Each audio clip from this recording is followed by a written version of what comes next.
Muy buenas a todos, aquí Adolfo Ruiz Calleja en el Fan Show de Orlando. Es enero de 2024 y estoy con Dan Sedgwick. Es el presidente de la empresa Frank Sedgwick, que bueno, pues es una empresa de las más importantes del mundo en lo que a monedas de pecios se refiere. También es un patrocinador del blog numismático. Tengo la suerte de poderle entrevistar para que nos haga una pequeña introducción, un avance de algunas de las monedas y lingotes que van a aparecer en la próxima subasta. Es una subasta que ocurrirá del 7 al 9 de mayo de este 2024 y bueno, todavía no está cerrada, o sea, se pueden enviar monedas para la subasta hasta finales de febrero. Así que bueno, aquí hay algunas de las que tienen en el show y que han traído pues, para mostrar a sus potenciales clientes. Como digo, no son todas porque la subasta todavía no está cerrada, así que si queréis enviar monedas, todavía estáis a tiempo.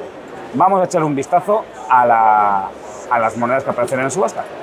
So, thank you, Dan, for introducing us these coins and ingots. So, which one should we start with? Well, let's start with the best one. The best one, this one. Yes, it's a Mexican 8 escudos, and the style is of 1715. It's actually a very nice example. The peripheries are a little bit flat, so you don't get the date very clearly. But what's important about this piece, besides the fact that it's from the 1715 fleet and it's very high grade, it is notated on the slab as being ex-Kip Wagner, and it is featured in this photograph here from 1965, which was the first news about the salvage of the 1715 fleet by the famous Kip Wagner, and that is a picture of him holding this coin in his fingers back in 1965. Wow. And so this is an old National Geographic. Ah, this is from National Geographic. Yes. The cover is there. Oh my God. Right, that is a well-known magazine in the treasure circles because that was the very first news that was broken about the salvage of the 1715 fleet by this group, which eventually became known as the Real 8 Company. And a lot of the finds that they made were sold in subsequent auctions in the 1960s and 70s. Mm-hmm. So this is maybe a due for the best collectors of shipwrecks. Right. It not only, like I say, not only is it important as a numismatic piece, but it will be of the utmost importance to treasure collectors and 1715 fleet enthusiasts. It's a one-of-a-kind piece. Okay. So here we have both the coin and then this National Geographic journal with the Kip Wagner photo. Yes. That's amazing. It's neat. So, what else do we have? So we have other 8 escudos. That will be among several Lima 8 escudos cobs that we have in the auction. That is also from the 1715 fleet. But I pulled this one out especially because it is a rare date. It's 1707, which you don't see very often. But it is also on such a wide flan that you see all of the legends, especially on the cross side, and it's the kind of,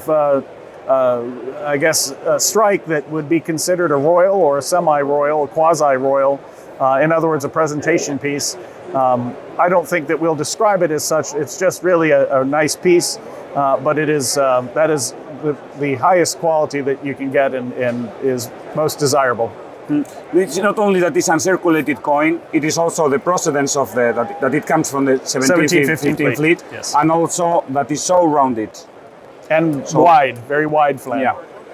Top 8 escudos. Just a beautiful piece. Another coin. Now this is from the Atocha. The certificate we have is here. It is actually from the what they call the research collection of the Atocha finds. When they made the what they call the find of the mother lode in 1985, there was a collection of 237 coins that were set aside because they were special. You know, each one had something different about it. And what's different about this one is that it's Lima Mint Assayer X. Very few of those are known in general, and even fewer from the Atocha. This may be one or two from the Atocha, and it was put into this research collection in 1985, and then we have 17 other coins from that famous collection that will be in this same auction. Mm-hmm. Okay, so here we have these 2 reales. We can see that here you have the value of the coin, then we have the mint mark and the X SIR, which is very rare. That's correct. And then we have two very big pieces. Yes. Oh my God. Wow, this is difficult to hold. This is a silver ingot. So how heavy is it? I'm not sure, It's actually. maybe like, I don't know, 5 kilos or so. The thing is, it's actually fairly small for the ingots from this shipwreck, but it is a shipwreck that's very famous. My partner, Augie Garcia, wrote a book about these, written several books about the Tumbaga wreck. And they're called Tumbaga because they were a special mix, excuse me, that was not a pure silver mix. They are traceable to the Tarascan culture in Mexico, but they date back to the conquest of Mexico, that period. These are, if you flip the bar over, you can see evidence that these were artifacts that were melted down hurriedly to make these ingots. They weren't refined and poured, they were melted down, and this is why it's so rough on that side. We don't know why they ended up on a shipwreck in the Bahamas, but best evidence we have is that 1528 there was a wreck that went down, and in the 1990s this was discovered, and my father and I marketed almost all of the bars that were found.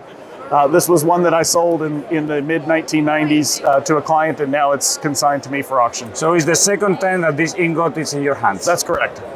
Okay, so here also we can see the expertise that you provide to these kind of pieces, which are very rare and requires this kind of expertise to be able to say that these ingots exactly comes from this shipwreck in Bahamas. Well, and also to decipher these markings. They're very clear markings, but what they mean is not necessarily obvious. Okay. But it is something that we have studied and Augie has put in his book, and we can explain it. Yep. And then we have another ingot, which is like, I don't know how to say. So it is ugly, but at the same time it is very beautiful. We call these splashes because they were not poured into a mold. They were the silver was simply splashed onto the ground and took a random shape. And you can even see layers where the silver was poured and then poured again. But this is another situation where it was a shipwreck that I had handled exclusively in terms of the ingots and sold to clients. And now this is one that's coming back to us for auction. But this is the one that I think has, of all of those, the best markings, the deepest and clearest markings of fineness and tax stamp on it. The name of this shipwreck, by the way, we don't have any identification for it at all, but I nicknamed it the Golden Fleece Wreck because some of the gold ingots that were found on this ship had a marking that showed the Order of the Golden Fleece, a limp sheep skin hanging. And so it became a nickname that stuck. Everybody calls it the Golden Fleece Shipwreck now. So you baptized. I named it, but it was from 1550, best we can tell. It has very similar coins to other shipwrecks in that period, but a little bit earlier. And then these ingots are unique. There's no other shipwrecks that have this type of ingot. Okay. You can also see, which is cool, this was cut away a little bit here, because this is from the time period where they were making and using what they call plata corriente.